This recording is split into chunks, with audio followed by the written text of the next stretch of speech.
Raksha Mantri gave the statement about the POJK. As you are aware that parliamentary resolution already exists on the subject. So therefore, it's nothing new. It is part of the parliamentary resolution. As far as the Indian Army is concerned, Indian Army will carry out any order which is being given by the Government of India. And whenever such orders are given, we'll always be ready for it. Now, as far as security scenario in Kashmir is concerned, if you see after the abrogation of Article 370, it has undergone a major change. And all the trend lines which are there are coming down today. To the extent, if I can say that today the peace and development is something, there is a great space.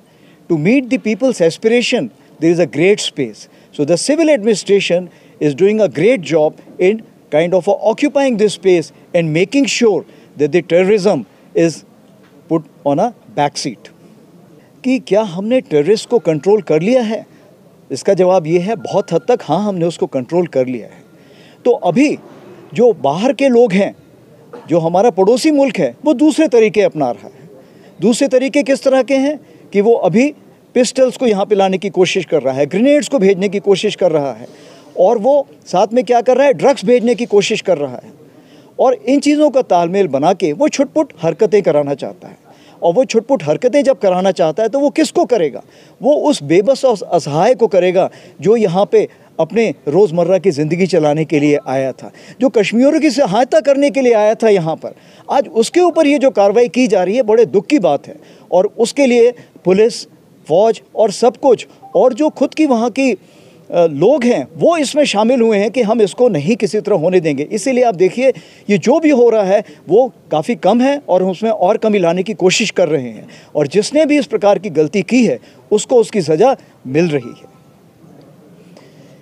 आपने सही बोला है कि जब बड़े बड़े weapons भेजने से फ़र्क नहीं पड़ा, जब उन्होंने देखा कि बाकी देशों में या यूएन में इसको कश्मीर इशू को रेस करने का फ़र्क नहीं पड़ा, ओआईसी में रेस करने का फ़र्क नहीं पड़ा, तो इन्होंने कुछ ऐसे हथकंडे अपनाने शुरू किए हैं जो शोभा नहीं देते हैं।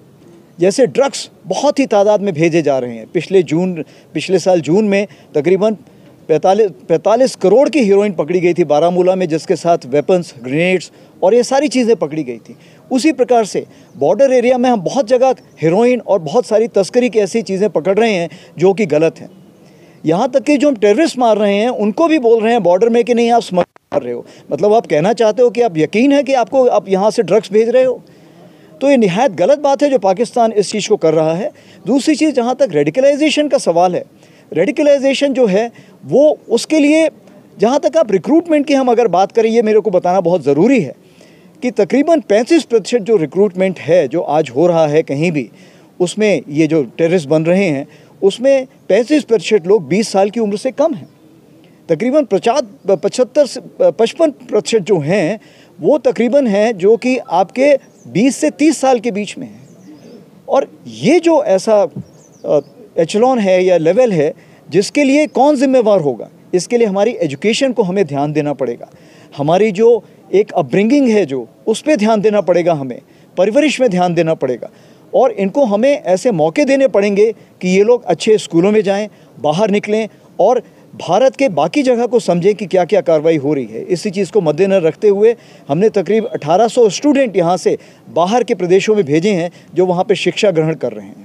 जहाँ तक ड्रोन का सवाल है और काउंटर ड्रोन, तो ये दोनों ऐसी टेक्नोलॉजी जो बढ़ती रहेंगी और आगे आने वाले दिनों में ये दोनों तरफ से इस पर कार्रवाई होती रहेगी। वो ड्रोन भेजने की कोशिश करेंगे, हम काउंटर ड्रोन इक्विपमेंट लगाएंगे।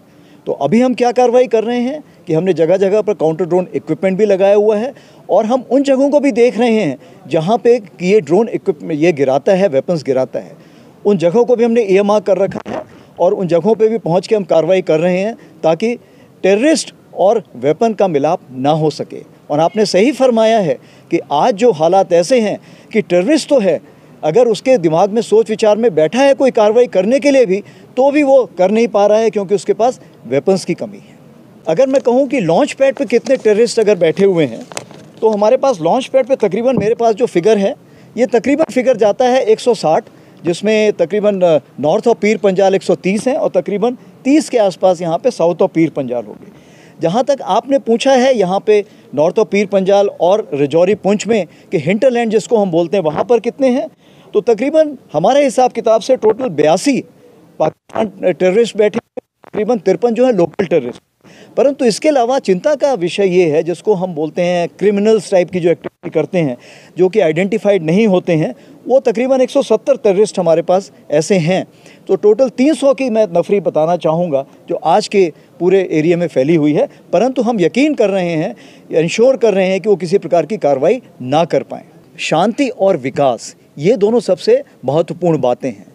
जब तक ये बातें ख़त्म नहीं होंगी, जब तक हम इसमें कोई एक लेवल नहीं हासिल करेंगे, आगे आने वाली बातों के लिए हमें थोड़ा रुकना पड़ेगा। इसीलिए कहते हैं और देखते रहे, ये एक ऐसी हवा चली है अभी आपकी डेवलपमेंट की, विकास की, कि अगर आप इसमें शामिल होते हैं तो आप इस कार्रवाई के पार्ट बनेंगे, भागीदार बनेंगे, और अगर आप लेट हो गए, पीछे रह गए, तो फिर आप गुबार देखते रह जाएंगे। यानी यही बोलना चाहूँगा कि जो भी यहाँ पर है वो सब आपके लिए है और आपके उज्जवल भविष्य के लिए कोशिश कर रहा है, और उसके लिए हमेशा तत्पर तैयार रहेगा। आपने आगे आना है, इस कोशिश में हमारा भागीदार बनना है और बताना है कि जो पिछले 30 या 40 साल में लोगों ने जो गलतियां की थीं, उस गलतियों से किसी को कोई फ़ायदा नहीं हुआ है। आप देखिए, बॉर्डर के उस पार, सरहद के उस पार कुछ भी किसी प्रकार का डेवलपमेंट नहीं हुआ है। और देखिए भारत कितना तेज से कितना आगे निकल गया है कि G20 का आज वो लीडर है। आज भारत देश दुनिया भर में सबसे ज़्यादा इज्जत पाता है। तो अगर आप उस इज्जत के हकदार बनना चाहते हैं तो आइए उस हवा में शामिल होइए, उस बयार में शामिल होइए, और आपका भविष्य बहुत ही उज्जवल होगा।